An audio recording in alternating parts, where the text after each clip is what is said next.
Hello, my friend, and welcome to another episode of the Red Delta Project podcast, where we teach you how to maximize your results with minimalist fitness strategies like grind style calisthenics and satisfying diet-free healthy eating. My name is Matt Schifferly, founder of the Red Delta Project and author of several books, including Grind Style Calisthenics and Smart Bodyweight Training. Today's episode is kind of an episode by request because I get a lot of questions from guys saying, I can't get body part X to get bigger no matter what I try. It could be traps, chest, biceps, shoulders, quads, whatever it is. They're saying, this is the muscle group that I want to make it bigger, but no matter how hard I try and work it, it doesn't seem to matter. There's a number of reasons for this. It could be that your training is very inconsistent. It could be that you're not working out intensely enough. It could be that you're using poor exercises. But 90% of the time, those aren't really the actual issues. Instead, what I've learned over my years as a trainer is the number one reason why a lagging body part just will not get bigger and stronger is because of a lack of neural drive. Basically, your brain doesn't talk to that muscle very well because ultimately your muscles get bigger and stronger depending on what your brain tells it. I know that's a little different than what you hear out there, especially on the internet these days, because if you go and you search how to build a bigger chest or how to build broader shoulders and stuff, you'll get a lot of advice on what exercises to do, what angles to work at, what kind of routine you should be doing, and all these other sorts of things. And that's not bad advice, but it usually doesn't matter very much if your neural drive is very poor. Because if your brain doesn't talk well to the muscles, it doesn't matter what exercises you do. It doesn't matter what routine you do, or your lifting tempo, or your rest periods, or whether you're using kettlebells or dumbbells or free weights or calisthenics, and none of that stuff is gonna matter. Because it's your brain that sends the juice through the muscles, not all that external stuff. But on the other hand, if you have a strong neural drive, almost anything's gonna work. You could have the worst routine in the world, do inconsistent training, and have half-hearted technique that looks like crap, and it's still probably going to be pretty darn effective. Let me give you a couple examples from my own past history, right? Now, as far as my physique goes, I've got two major differences. One is my calves, and two is my back and my lats. Now, my calves are one of the most prominent and strongest and biggest features in my entire body. I get compliments on it all the time, but to be perfectly honest with you, I hardly do anything for my calves. And naturally, I understand it, but a lot of people are like, oh, it's gotta be genetic. Well, there's a couple of problems with that. One is no one else in my family has got calves like me by a long shot, so who did I inherit it from? Hopefully not the milkman. And two is, all right, so if I've got good DNA in my calves, how do I get those genetics to the rest of my body so that the rest of my body can follow suit? So I hardly do anything with my calves, but my calves are great. On the other hand, my back, right? I've been doing pull-ups like a madman for years, and I just can't get my back to do anything. It doesn't matter what grip I use, wide grip, narrow grip, nothing seems to matter very much. It's like I just can't get my back to grow. And the answer between these two discrepancies is very simple. I have an incredibly strong neural drive to my calves and a very weak neural drive to my back. And my strong neural drive into my calves is due to when I was much younger in Taekwondo, a friend of mine who was really good at jumping and very agile and stuff told me, he's like, Matt, it's all in the toes, stay on the toes, stay on the toes, bounce on the toes, bounce. And he basically just got me on my toes whenever I was doing everything in Taekwondo, and I developed a habit. And as a result, my brain basically figured that my calves are the dominant muscle group in my entire lower body, even stronger than my quads, my glutes, my hamstrings, and everything. So when I'm on a bike, which is when I started to really develop my lower body, I started bike racing and stuff, my brain was like, all right, 90% of your power is coming straight from your calves. And this has also made sense to me because my quads are like nothing. I get on a leg extension machine, especially like 5 years ago or so, and I get on a leg machine and it's like 2 plates. I have the weakest quads in the world, and everybody's like, oh, your quads have got to be so dominant. Everybody's so quad dominant. I wish I was more quad dominant back then. My quads are so incredibly weak because my brain is always like, everything you do, it's all calves. Walking, hiking, skiing, biking, sprinting up a flight of stairs, getting out of a chair is a calf dominant exercise. Now on the flip side of that, I'm actually relatively sedentary.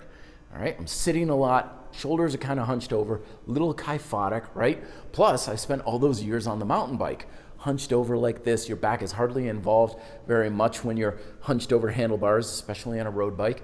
So my neural drive to my back is still pretty low, and it doesn't matter how many pull-ups I do. It doesn't matter what grip I use. There's no way in hell I'm gonna get my back to be strong until I start to fix that neural drive and my ability for my brain to talk to my back muscles.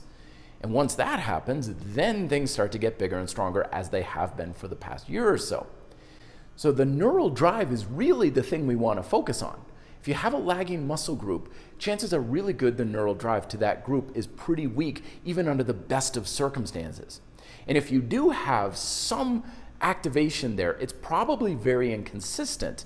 So if you're doing like push-ups, dips, bench press, or whatever, and one day you're like, wow, I felt that in my chest, that was fantastic, but it's several weeks until you can feel that way again. That's like working your chest only once or twice a month. There's no way you're ever going to grow from that, even if you're doing the same exercise. Always remember that you feel the tension in your muscles. You feel how hard a muscle is actually contracting. And if you don't feel like it's contracting very much, it isn't contracting very much. It doesn't matter how much weight you're lifting. It doesn't matter how many reps you're doing. If you don't feel it, you don't have a lot of tension flowing through it. If you don't have a lot of tension flowing through that muscle, it's not gonna get bigger and stronger under any circumstances. But like I said, if you've got good drive and you're feeling the muscle work, you could have the worst routine in the world. You could be terribly inconsistent with your training. You could have everything on paper look terrible. But if you're getting that muscle to work and you're like, wow, I feel that in my chest, no matter what you're doing, you're going to get a bigger chest. So the $1 million question, of course, is, well, how do you do that? And that's, of course, why I'm really excited about like overcoming isometrics, because I haven't found anything that works nearly as well to improve one's neural drive as overcoming isometrics, where you're pushing against something that can't be moved. And the reason why the overcoming isometrics works so well for that neural drive is, one, is you can work on being able to put tension in the muscles to begin with. Two is, once you can get tension in there, you can give the muscles the ability to handle more tension. And three is you get to also coordinate that muscle with the other muscles around it. Because always remember, you're only as strong as you are stable. So a lot of times when people are struggling with a muscle group, the antagonist muscle groups aren't working with it in a very synergistic fashion. So the reason why you can't build up your chest is your back is unstable. The reason why you can't build up your traps is probably because you have poor stability in your chest and so on. So you need to have the antagonist muscle group involved just as much as the agonist muscle group that you're trying to work in an exercise. Once you have more stability in your back, you're going to feel your chest working a hell of a lot more during push-ups. As if you're having trouble building up your arms, it's probably, well, everything's in the back these days, but it may be something to do with your scaps and your traps and stability in there. If you're doing pull-ups, you're like, oh man, I feel it in my elbows. That's a tension control issue. It's not technique. You're not going to fix it with just your grip and stuff. You might be able to band-aid it to a certain degree, but it's something else isn't working the way it should. And so that's another benefit of the overcoming isometric, is it gets everything working together. When you do like a chest press overcoming isometric, yeah, you learn how to engage your chest better, but you also learn how to use your chest with your shoulders and your triceps, because when things work synergistically, you can put a hell of a lot more of that muscle building tension into the muscle, because you're no longer held back because of imbalances. So the bottom line that I really want to impress upon you is, make sure you've got the basic checklist taken care of. Are you working or doing exercises that should be working the muscle on a consistent basis, a couple times a week at least? Are you training hard enough so that way you're really pushing the muscle to a good degree of fatigue? And are you having a good diet and sleep and all that? But chances are really good that the biggest thing that's holding you back is the lack of that neural drive. So I challenge you, over the next several weeks, practice overcoming isometrics for that muscle group. You can check them out in the videos I've got in the isometric playlist on the RDP channel.